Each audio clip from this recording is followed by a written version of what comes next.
Hey guys, so I'm here with another start to finish wig installation. However, this is going to be a detailed step-by-step on how to get the ultimate melt. Guys, so the first thing for the ultimate melt, you want to get a flat foundation. So you want to do some small braids, but for me, however, based off their hair texture and how short or long their hair is, that's gonna determine how small my braids are. So for her hair is very fine. It's not too long. So for me, the braids can be a little bit bigger than usual. But however, the braids on the side will be the smallest braids for me in every installation. So the two side braids around her ear is going to be the smallest braids. And that is because I want it to be able to anchor her wig. So today we're using My First Wigs. They sent a wig stand, a wig cap, and some goodies, clips, combs, all that good stuff. Of course, the wig and the wig bag. But today I do have a treat for you guys. They did send over the My First Wig lace glue. So today we're going to be using that to install this wig. So we'll see how that goes. And of course, a little My First Wig VIP with some information on how to get some percentage off. So here we have the wig, guys, and this is a frontal bob. Absolutely wanted to work with this so badly. And of course, their wig, their lace is HD. The wig is pre-plucked and pre-bleached, with all the clips, extra band for to hold the tightness if you want to wear it without a full glue down. So yeah, here, let's get back into the video. And as I said before, you need a flat foundation. So here I am just making sure that her flat foundation is flat. What I do want to insert is that for the first braid, I always go across her nape. So the back of her head, I always go across that with the first braid. And of course, you have to moisturize. I'm using my Jamaican black castor oil to moisturize her scalp, to make sure that when that cap is on, her head is not on fire and itching and, doing what it do. So yeah, so now you want to go ahead and spray some Got to Be Glued spray on her hairline and slick it back while you're blow drying. So you want all her little baby hairs or whatever she has to be slicked back.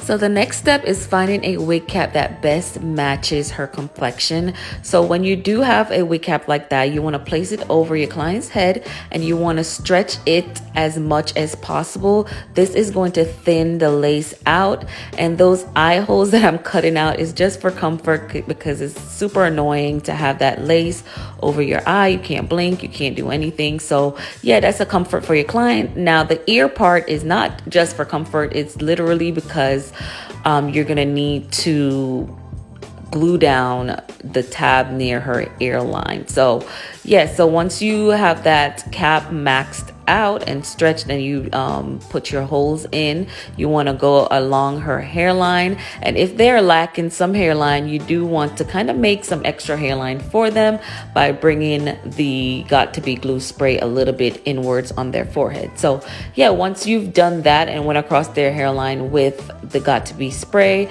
you want to grab your blow dryer and blow on cool until you feel like it is dry. During this process, I don't always blow dry the whole time because I take this time while it's drying to sew down her cap, and that's where I use the two smallest braids on the side near her ear, and I do like a over looping and to secure the cap on her head.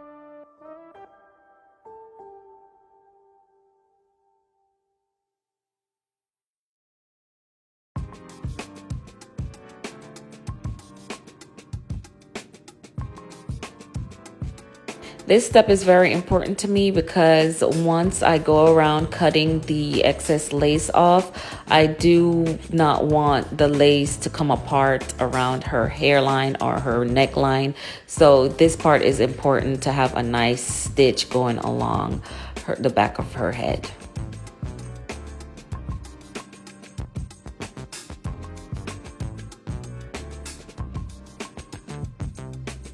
So a lot of times we make the mistake of thinking that the tab near the ear is secure when it is not. So sometimes you have to go back in and spray the Got2b spray and use a comb. I like to use the end of a rat tail to hold down the tab and blow dry it to make sure that it is secure.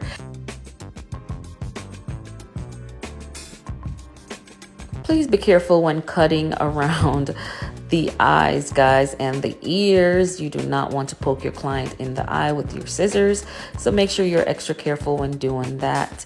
So as you can see, as I'm cutting around her nape, the cap is well secured. It's not going anywhere. It's not going to lift off her head while she is wearing the wig. So yeah, that's why I do that type of stitching, so that I can make sure the tab or the wig cap does not come off or is very secured. So once you are cutting along her hairline, you do want to make sure that you are pulling back sometimes, and it does hurt a little bit, but sometimes when you spray the Got2b sprayed, it does kind of go a little bit further than you need it to go. But you don't want to just cut along where the Got2b spray went. You kind of want to still form a natural hairline. So you have to pull it up, and it does hurt. So just say, I'm sorry, my bad, you know, the whole shebang, to let them know, like, you know, you're just trying to make the best of the best for them and to make it as melted and as beautiful as possible. So as I'm cutting along the lace, I'm getting as close as possible to her skin because we don't want any lifting from the lace. So you do need a nice sharp scissors that cuts cap well. You know, if it's a hair cutting scissors, you might not want to use that. You might want to use something that is good at cutting cloth. So this one is going to cut it as best as possible and as close to the skin as possible. So now that I've done that, this is when I want to go in, or you can go in even before this, to basically match, put the foundation. I like to use Ruby Kisses, and I match their skin prior to doing the cap. So once I started, I could see that, okay, that color was way too light. So now I'm going to dip into the darker color to basically blend in with her skin. And this is going to help tremendously when it comes to melting the lace to her head. So yeah, you do need to have her cap be as close to her natural skin complexion as possible, so that when you do put the wig on, they are seeing a scalp-like illusion rather than a white cast or her black hair. So yeah, when it comes to lace, guys, lace is very important, and I love working with HD lace because you don't necessarily have to even color the lace itself. If you're working with translucent or medium brown or whatever lace, you do have to go in on the lace with the foundation. But for HD lace or Swiss lace, you do not have to do it, so I don't do it. It just kind of looks natural regardless. So here I am going in with the first layer of my first wig lace glue, and it is a little bit looser than the natural glue that Bold Hold or Ghost Bond or whatever it is, a bit more watery. But once I did place the wig on, it did have a good melt to it. However, working with it was a little bit difficult.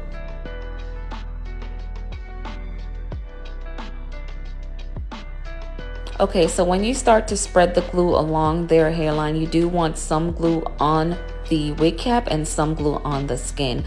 About a 1/4 inch on the skin and a 1/4 inch on the cap itself. So That's what I do, and then I wait for it to turn clear, and then I add the other layer. So typically, if I know my client is going to be wearing this lace front for a while, I do want to do 3 to 4 layers of glue, and each turn I wait for it to turn clear before applying the next. And then when it's time to put the wig on, I wait for it all to be completely clear, not dry, but just clear. Once it's clear, you know that it's time to place the wig on.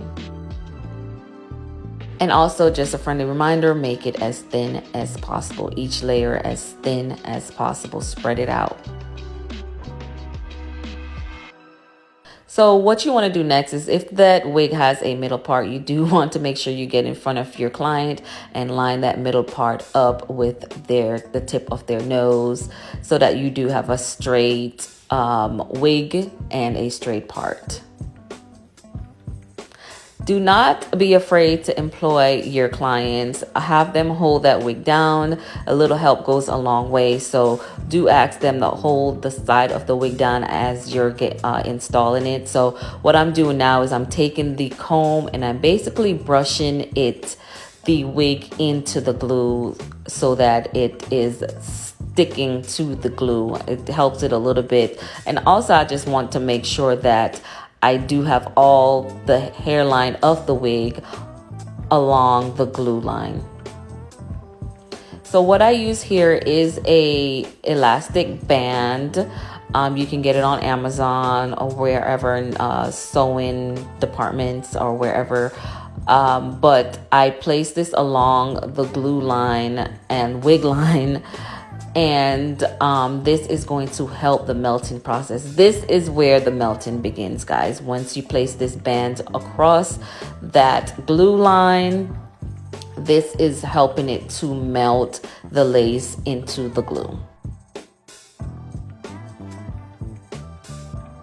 So once I do have that cap on, this is normally where I begin to style. However, this is a bob, so it's a quick styling. So what I want to do now is just basically take it off and go along her hairline and cut it away. It's been on her head probably about 5 minutes, so that helps a little bit. But you know, we're gonna put the band back on again a couple more times just to make sure it is fully melted. So what I'm doing right now is I'm cutting along her hairline, and what I'm doing is using a scissors. And when you use a scissor, you do kind of want to not go in a straight line. However, I'm following the guidance of the glue, so whatever is stuck to her head, I just kind of follow that as a line, if you get what I'm saying. So it's not about going straight or zigzag. It's really about following the hairline that is the glue is sticking to. So that's what I'm cutting off. I'm cutting off the excess that is not stuck to the glue.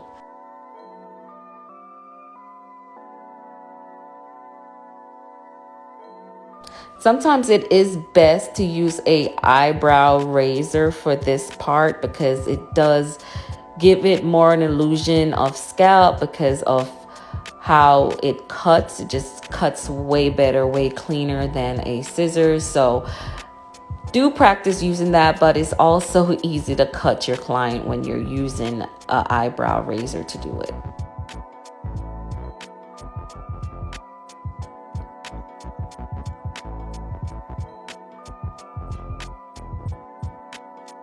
So this part is very important, guys. This is where you're cutting the excess lace by her ear. And as you can tell, the wig is a little bit too large for my client, and tab that is supposed to go behind her ears is covering her ears. So later on in the video, I'm going to show you how to fix that.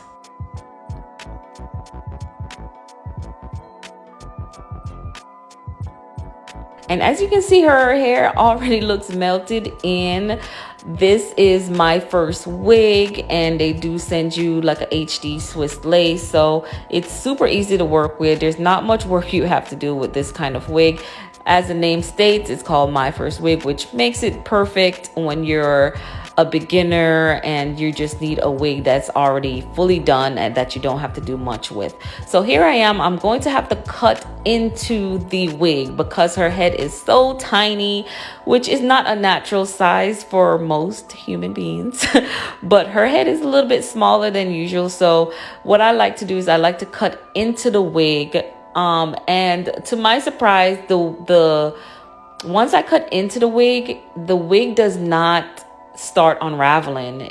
Those wefts stay in place. They don't unravel from the cap once I cut into them, which was surprising for me because I don't like cutting into the wig. But if I have to, I have to. You know, you have to make it look good for your client. So yes, because her head is a little bit smaller, I have to cut along her earline so that it is comfortable for her to wear. So be careful if you have to do that part, be careful when you do that part, because you don't want to cut a lot of the hair off.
So now I'm gonna go in and pull out some excess hair for a natural baby hairline. So with her and this wig being so natural anyways, you don't want too much baby hair. So I typically don't pull out that much when I have a hairline that is already looks natural. So I feel like excess baby hair is really just to hide when the lace is not natural looking. So yeah, but by the ears, because I did not pluck any extra out and because I cut so much off by the ears, I do want to pull enough out to cover what might be revealing of the lace. So that is where I might pull out some extra baby hairs, but not a ridiculous amount, just enough to cover the lace.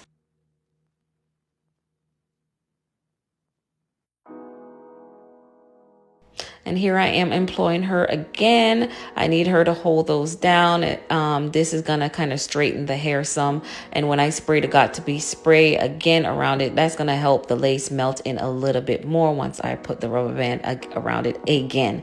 So yeah, that's gonna pull the baby hair forward as well as straighten it to her hairline, and it's going to make for easier when I go to lay them down. So this is where I'm going to go ahead and I'm going to sew the wig down on her head, but first get rid of that little extra tab right there. And as you can see, the wig is way bigger than her head, so I have to cut some off the wig off. Disclaimer, you do not have to do this. This is definitely not a usual situation, but because her head is so much smaller than the wig and she wants it to be sewed down and secure because she will be wearing it for a while. She's not going to be taking it off and putting it back on. So I am going to cut some of the wig off. So this is what I'm doing here, guys. I'm cutting the excess off so that I'm able to sew it down around her hairline. I don't know why I kept that band, but it came in handy somehow. I'm able to sew along it as well for a little extra help. But yeah, go in. I cut it off. Like I said, it's not a usual case to be cutting up the wig like this, but nonetheless, nothing changed about the wig. Like once it is fully cut down, the bob looks amazing. It doesn't look too long, doesn't look too short. It's still enough hair. It didn't get rid of so much hair that it looks like nothing's there.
And as a precaution, I did sew through the weft on the sides just in case it decided it wanted to come apart. So I just went ahead and whenever I looped around, I went through the weft so that it holds it down, so that, you know, just in case it decided it wanted to come apart, it wouldn't. So that sewing through it is going to help keep it in place.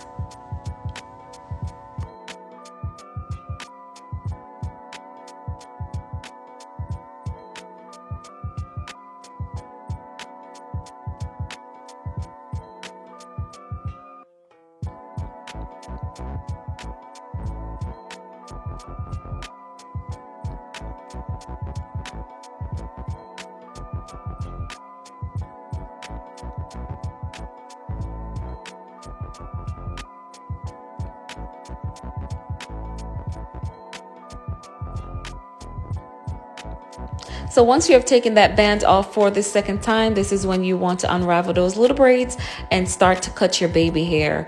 From experience, the shorter the baby hair, the more natural it looks. So the shorter you cut them, the more natural it looks. Unless you're trying to hide something or hide the lace or whatever, you might want to cut them a little bit longer. However, shorter baby hairs, the more natural your wig is going to look.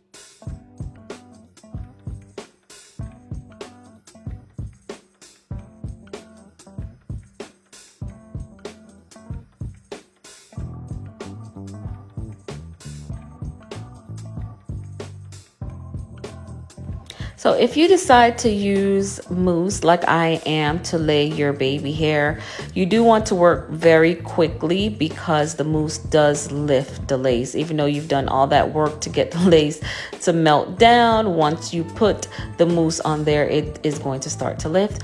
However, I find this method the best when it comes to making sure your baby hair lays permanently, and even when it does come up, it still has that form to it. So when you put the mousse on, work quickly, put some strips over it, multiple strips until it dries. This is going to lay the lace back down into place. Even though it just lifted a little bit, it's going to lay it back down, and once that strip comes off, everything will be super melted and ready to go. So now that I have the strip on, this is where I want to start styling the wig, and I'm just putting a little bit more curls back into it, straightening it out, and just making it look good.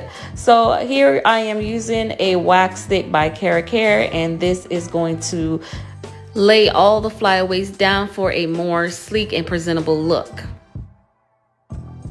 So this is the final results. As you can see, it does look melted, and that is due to the wig itself, the lace itself, and the application itself. So if you follow these directions, you will be able to melt your lace just like this.